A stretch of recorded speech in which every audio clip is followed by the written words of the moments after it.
அனைவருக்கும் வணக்கங்கள். இன்றைக்கி எதை பற்றி பார்க்க போகிறோம்னா, இந்த புரட்டாசி மாதத்தில்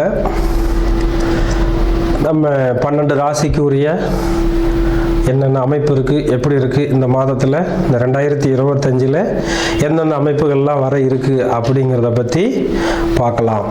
அதை இப்போ இந்த இடத்துல நம்ம உடல்நிலை எப்படி இருக்குது, வருமானம் எப்படி இருக்குது, அடுத்தது நம்ம என்ன தொழில் செய்யலாம், எதில் காதல் வருதா, இல்லது திருமணத்தில் பிரச்சனை இருக்கா, நல்லா இருக்கா, இன்னும் இந்த தொழில் ரீதியாக என்ன வருமானம் இருக்கா, செலவு இருக்கா, எதில் நம்ம அதிகமாக இன்வெஸ்ட் பண்ணலாம், பண்ண வேண்டாம் அப்படிங்கிற தன்மைகள் எல்லாம் இந்த அமைப்பில் நம்ம கொஞ்சம் விரிவாக பார்த்து அதுக்கான என்ன சொல்யூஷன், என்ன செய்யலாம் அப்படிங்கிற தன்மையில் நம்ம இப்போ இந்த புரட்டாசி மாத பலன்களை பார்க்கலாம்.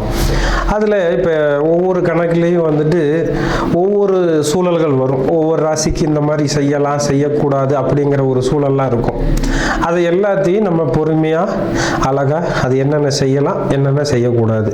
ஏன்னா மக்களுக்கு எதில் எடுத்தாலும் அவசரம் இருக்குது, அதே அளவுக்கு பொறுமை குறைஞ்சிக்கிட்டே இருக்குது. அப்போ அந்த பொறுமையாக என்ன சொல்ல வரோம், அதில் இருக்கிற ப்ளஸ் ஆர் மைனஸ் என்ன, அதை தெரிஞ்சு அதை அனுபவப்படுத்தி அதை நீங்கள் உங்கள் லைஃப்பில் பொருத்தி அதை நல்ல ஒரு ஆழ்ந்த சிந்தனையோடு எடுத்துகிட்டு போய் அதை நீங்கள் சரியாக பயன்படுத்திக்கிறீங்கன்னா இந்த ராசி பலன் அந்த விஷயம் இருக்கு இல்லையா, அது மாத ராசி பலன்.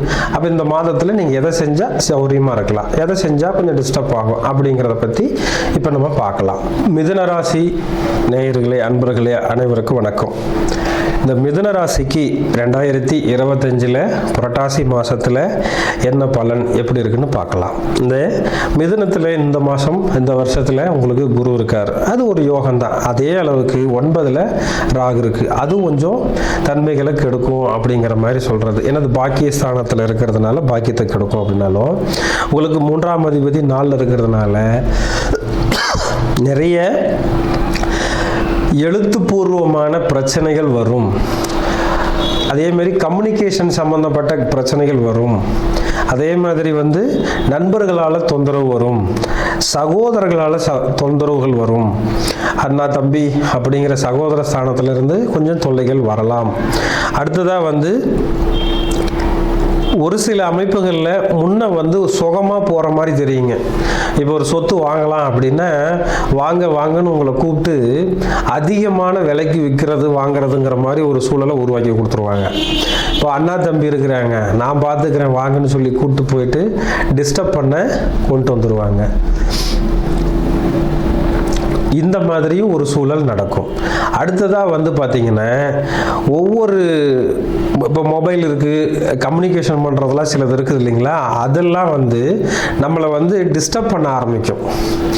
இப்போது இங்கேயே அதை பற்றி பேசும்போதே கம்யூனிகேஷன் வேலை தப்பாக போகிறது. அது இயற்கை, அதை நம்ம ஒன்றும் பண்ண முடியாது.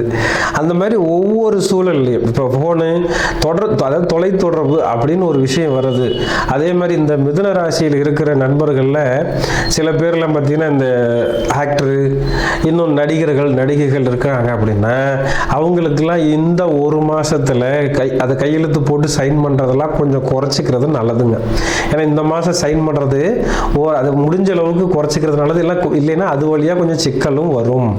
அப்போ அந்த சிக்கலை சமாளிக்கிறதுக்கு நம்மளா அதை சரி பார்த்துக்கணும். சரியாக பயன்படுத்திக்கிறத நம்ம அறிவை கொண்டு சரிப்படுத்திக்கணுங்க. இது ஒரு மைனஸ். அடுத்ததாக குரு அது யோகத்தில் இருந்தாலும் உருவாக்கி ஆசையை கொடுப்பார். இப்போ அந்த 3ஆம் பாவங்கிறது சிலருக்கெல்லாம் பார்த்தீங்கன்னா சிறு தூர பயணமாக அடிக்கடி வெளியூர் போகிறது வர்றதுன்னு அலைச்சல் நிறைய இருக்குங்க. அந்த மாதிரி விஷயத்துலேயும் கொஞ்சம் கவனமாக இருக்கணும். ஏன்னா அலைச்சல் அதிகமாக இருக்கிற பட்சத்தில் ஒரு சிலருக்கு பார்த்தீங்கன்னா நிறைய தொந்தரவுகளும் வருது, கீழே விழுவுறது, அடிபடுறது, காயமாகிறதுன்னு. அப்போ அதுலேயும் கொஞ்சம் கவனமாக இருந்துக்கிறது 100% சரியாக இருக்கும். ரெண்டாவது குரு அடுத்தது அவர் செவ்வாயை பார்க்கறதுனால, ராகுவும் பார்க்கறதுனால கொஞ்சம் விபத்து வர்றதுக்கு வாய்ப்பு இருக்குது. அதையும் கவனமாக பார்த்துக்குங்க. 100% இந்த வருஷத்தில் இவங்களுக்கு மேரேஜ் சம்பந்தமாக ஏதாவது ஒரு நல்ல ஒரு பொசிஷன் வருதுன்னா 100% அவங்க சுயஜாதகத்தில் இருக்குதுன்னா இருந்ததுன்னா தாராளமாக மேரேஜுக்கான அமைப்பு நல்லா இருக்குதுங்க. வீடு வாசல் கட்டுறதுக்கு உண்டான அமைப்பு இந்த மாதத்தில் இருக்குதுன்னா, ஏதாவது பெண்டிங் இருக்குதுன்னா அடுத்த மாதமோ இதுக்கு முன்னால் ஆவணி மாதத்துலேயோ ட்ரை பண்ணியிருந்தீங்கன்னா இந்த மாதம் நல்லபடியாக வேலை போகிறதுக்கு ஒரு வாய்ப்பு இருக்குதுங்க. அடுத்ததாக வந்து பார்த்திங்கன்னா, பொதுவாக 3ஆம் பாவத்தில் ஒரு விஷயத்தை ஸ்டார்ட் பண்ணுறோம் அப்படின்னா அது வளர்ந்துக்கிட்டே இருக்குன்னு சொல்லுவாங்க. அதனால தான் சில நேரத்தில் கடன் வாங்குறது, இந்த வீட்டுக்கு வாங்குறதுல கொஞ்சம் குறைச்சிக்கிட்டிங்கன்னா ரொம்ப சிறப்பாக இருக்குங்க. அடுத்தடுத்து நல்ல யோகமான சூழல் வரும்போது உங்கள் ஜொய சாதகத்தில் தசாபுத்தி நல்லா இருக்கும்போது நீட்டாக உங்களுடைய அந்த சூழல் சரியாக போகும். இதை மட்டும் நீங்கள் கவனமாக பார்த்துக்கிட்டிங்கன்னா போதும். மீதி நல்ல விஷயங்கள் நிறைய இருக்குது, பார்க்கலாங்க.